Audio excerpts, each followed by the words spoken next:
What we're going to talk about in this lecture is how we can use the quadratic formula to help us solve quadratic formulas that might not be set up in the traditional ax squared plus bx plus c manner. And what we want to remember about the quadratic formula is that it really is the one that works for all types of quadratic functions. We want to remember that not all quadratic functions are necessarily going to look like ax squared plus bx plus c. Some of them are going to look like we have here on the screen here, that are both quadratic functions because they've got an x squared term. That's really it. But as we're looking at this one here, and I'm not going to go through all the way through, I'm just going to show how we can set these up a little differently. This is the one on the left, 2x squared equals 7x minus 3, is one that looks almost like a quadratic, like we're used to, except they're not on the right side, they're not on the side that they should be on. That's okay. Put them on the right side. Put them on the side that they should be on. And what we can then do is, if we subtract 7x from both sides, add 3 to both sides, that will then allow us to have a quadratic function that looks like what we're used to. And it will have everything with the right sign, and then we can assign our rules of a, b, and c, with a being 2, the coefficient of the x squared term. The b coefficient is -7, and the constant is a +3. If you can look at this original one and know that, kind of do this in your mind and get to this spot here, that's fine too. But I like to see it done like that, so I'm making the right sign.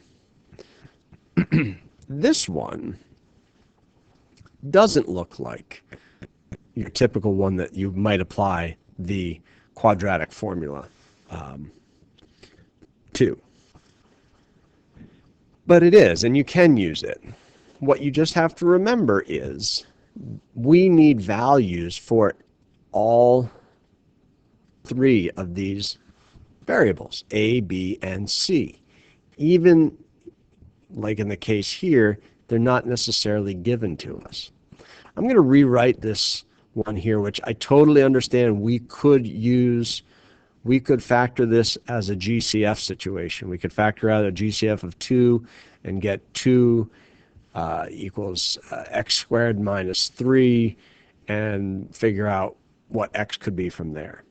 But just to show that this could be done with the quadratic formula, I could rewrite 2x squared minus 6 as 2x squared minus 0x, I guess plus 0x makes just as much sense, minus 6 is equal to 0.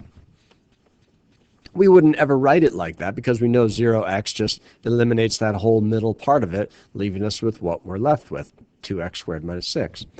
Now we might see better that the a coefficient is 2, the b coefficient is 0, and the c coefficient, or the constant, is -6. That would then allow us to come up with our solutions, right? By plugging 2, 0, and -6 into this formula. Even though it's got a variable that doesn't have a non-zero value, you can still use it. Just use 0 in the formula, and whatever comes from it comes from it. Those are our solutions. We can still apply that idea of the discriminant. We can still do all the things that we need to do. So these are just some of the ways that we can still apply the quadratic formula even when it might not seem like we could. It might not seem like that is a possibility because the quadratic function that we have doesn't look right, doesn't look like we could use it. Don't get fooled into thinking the way we've always covered it is the only way it applies. That's not how it works. So hopefully this might help you with some of the problems that maybe look a little different on our practice. Please let me know if you have any questions. I hope this helped.